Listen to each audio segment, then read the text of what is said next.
You are watching Renewed Day by Day with Pastor Ralph LaRosa. This is an online ministry program of Global Mission Fellowship, Lucena City. Join us for today as Pastor Ralph talks about a joyful church in crisis.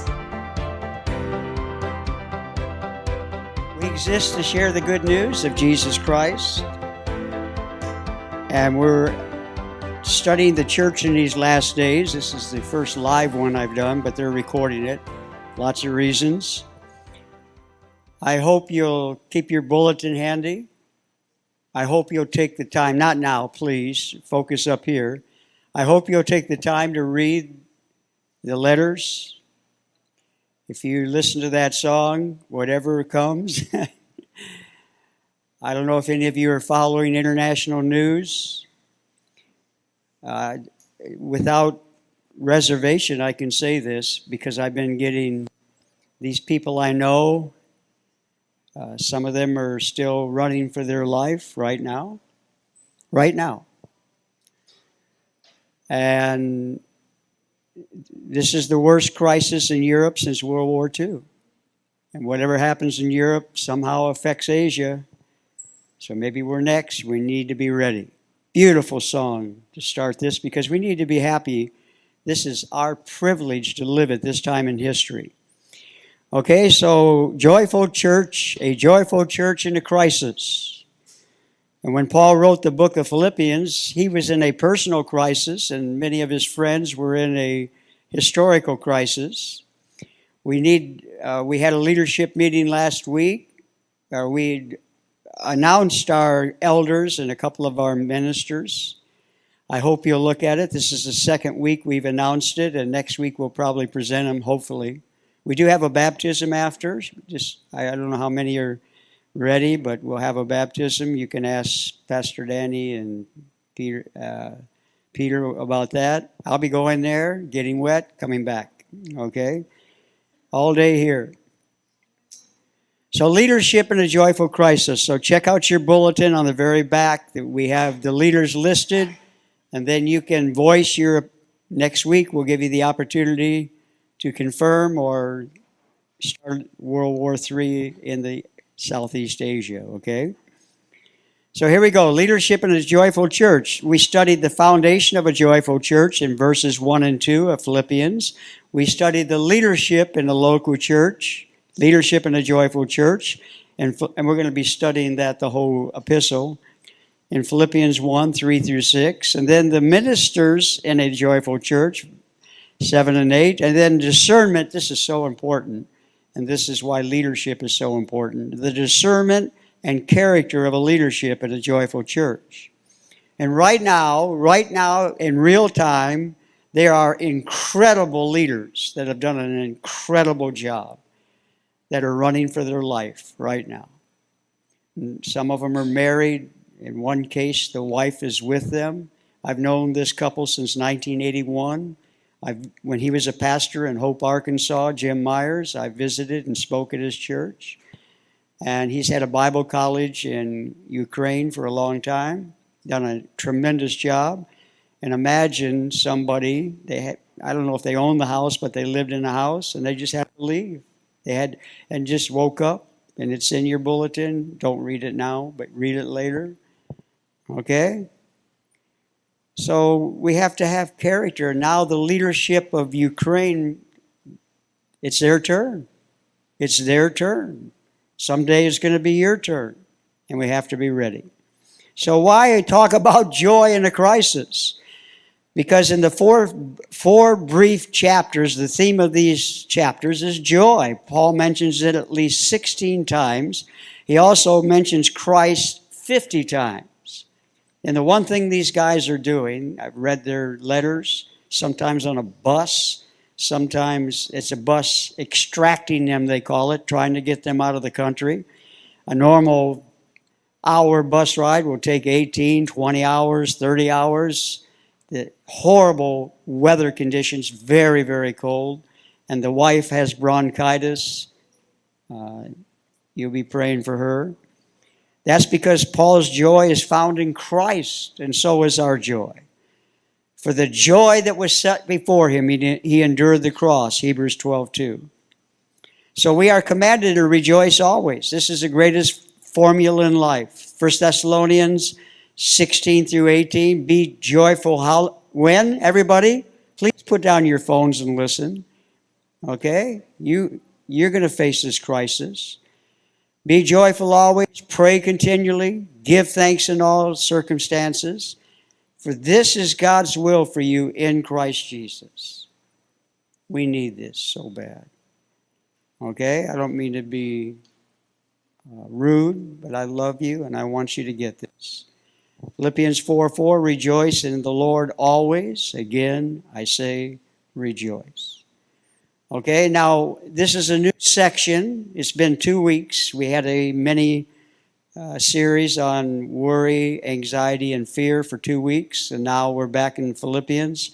And this morning we're going to attempt in a short time, 20 minutes, to go through Philippians 1:12 through 21. We'll refer back to it, but I want to give you the basic outline and what the content, and this is so big to apply right now in our local church, in this part of the world, in many parts of the world. A joyful church in a crisis. Philippians 1:12. Now I know you have election fever, and I want you to continue to rejoice. I don't want you to be sad. I want you to be happy, or not happy, but joyful, okay? Happiness depends on happenings. Joy depends on your mental attitude and your focus. Okay, it's a mental attitude dynamic that you can have under any circumstances. Okay? So Philippians 1:12, this is Paul. He's in a personal crisis, huge. He may die at any moment. He doesn't know if he's going to be executed or not. Just like some of my friends right now. They don't know if they're going to get caught on the way to the border or not. Philippians 1:12, now I want you to know, brethren, that my circumstances have turned out, and this is what is happening.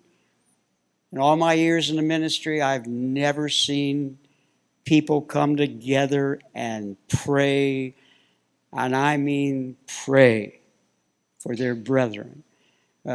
Pastors in the same city that used to fight each other, now they're praying for each other. Okay? You know, there's always jealousy in the ministry. They're praying for each other.